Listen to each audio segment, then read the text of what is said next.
What's up, everyone? It's your boy Infrared. Welcome to the Scout Report. Today I bring you an anime review of Mobile Suit Gundam Iron Blooded Orphans, episode 25.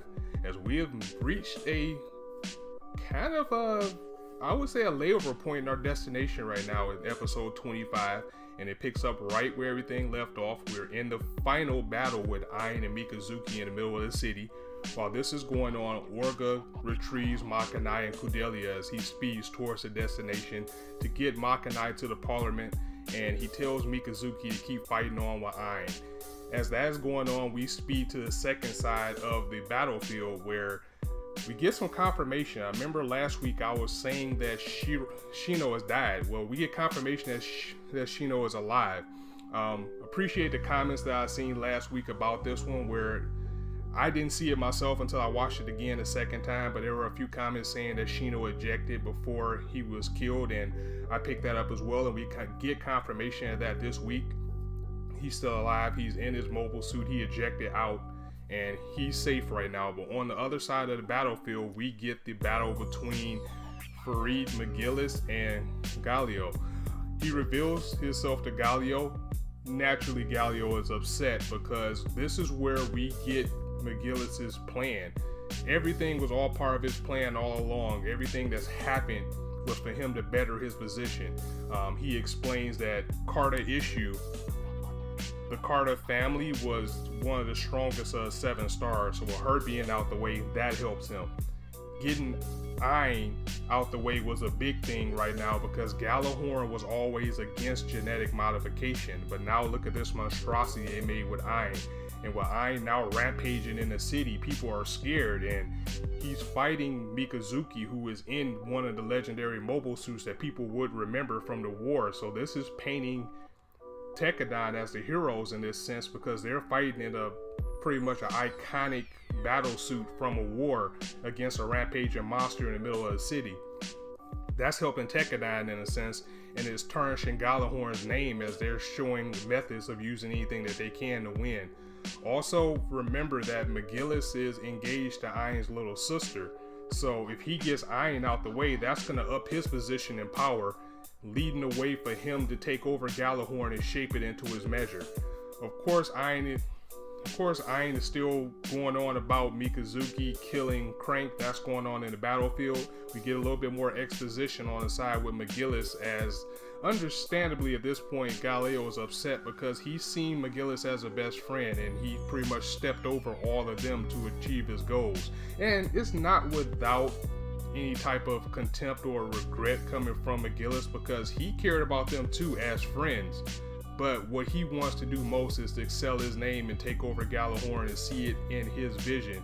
And he feels a little bit of remorse for having to do that, but at the same time, the battle ensues. He cleanly takes out Galio in his new clean red mobile suit, and in a way he apologizes to him, but it's a means to an end. And it was all part of a plan for him to overthrow Gjallarhorn. So now we have Ain out the picture as well as Carter Issue. And on the battlefield, we still have Mikazuki against Ain inside this monstrosity mobile suit that kind of has Mikazuki on the ropes at this point. But he gets to a point where he begs the Barbados for more power, because remember that Ain is using the perfect AV system inside of this mobile suit.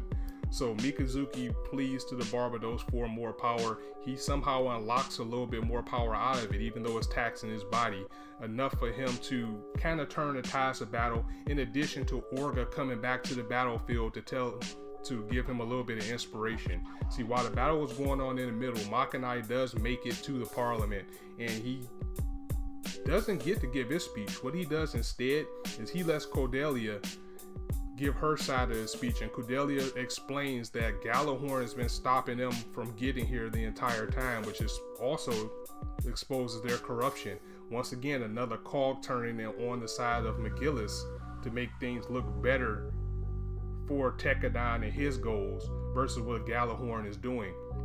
So Orga heads back out to the battlefield to tell everyone that they finished their job at this point. They got Kudelia, they got Makanai to the parliament, and things are looking good for them at the parliament, as even victory is determined, because finding out that Gjallarhorn was corrupting the path for Kudelia and Makanai to get reelected, pretty much turned the tides of the election and put everything into their favor. So Makanai gets reelected.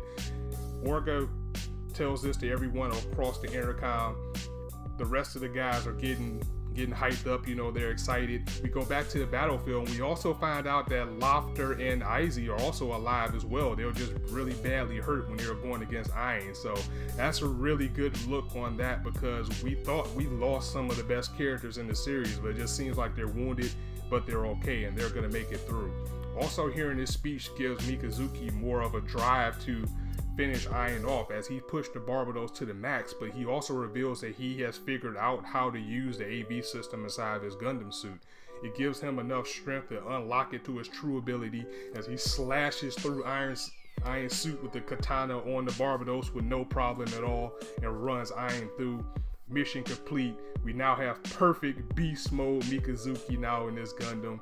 Makanai has won the election, and Teiwaz's job is done from here. They accomplished what they had to. We got McGillis in the back running things as he's trying to overthrow Gallahorn. I'm not sure if he's going to continue to use the Montag group at this point, because just like he mentioned earlier, by taking Ayn out, by taking Carter out, and pretty much tarnishing Gallahorn's name within the public eye, has excelled his position. And now that he's a higher rank within Gallahorn, he's going to try to take them out from inside. He even tells his father that he needs to exile him in order to get him out of the way from any type of danger. But of course, we know this is for his own public gain. One of the most emotional parts of the episode was when Galeo and McGillis were talking, and understandably Galeo was upset because he said, you used me, you used Ayn, you used Carter. Carter loved you, Carter cared about you, and you used her like she was nothing. So I like McGillis. He is what Gundam needs in the recent years. I mean, he is, and I've said this before, I've said this in pretty much all my videos, he is the new embodiment of Char Aznable, and this is what that series needs, and he's an all-time favorite character, where I guess you can kind of call him an anti-protagonist, because his intentions are good. It's not hard to actually side for him. It's just the way that he's doing things may not be the cleanest, and I'm pretty sure if Tekkadan gets in his way, he's going to turn his methods to them as well. But overall, that was the episode as a whole. Again, Tekkadan is victorious as Makanai won the election.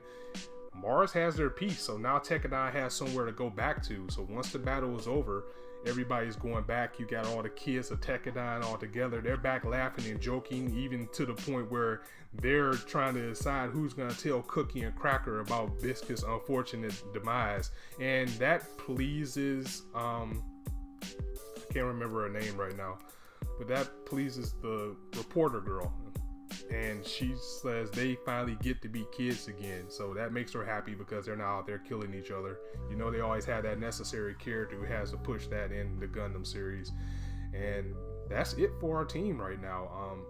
Now, we did get confirmation that there is going to be a season 2. I mean, it was rumblings and rumors going around, and things seemed like it was wrapping up a little bit too quickly, and there's still some things left unresolved for this not to be 50 episodes. So we are getting a season 2. This was confirmed at the end of the episode. I had to look it up because it wasn't translated, but Gundam will return with Iron-Blooded Orphans in October, which will be the second quarter of the series, which is very good.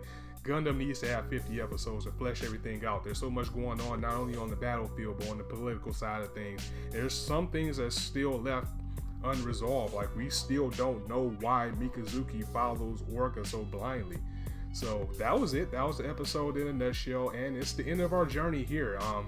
I really enjoyed doing these Gundam reviews, but no more Gundam until October, but the Scout Report is still going to go on. Filling that spot on Sunday is going to be Boku no Hero Academia, aka My Hero Academia.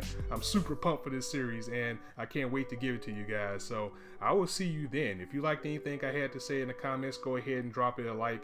And if you want to hear more, go ahead and hit the subscribe button as I continue to bring you more and more each time. And as always, you guys can be anywhere on YouTube right now, but you chose to listen to me, and I really appreciate that.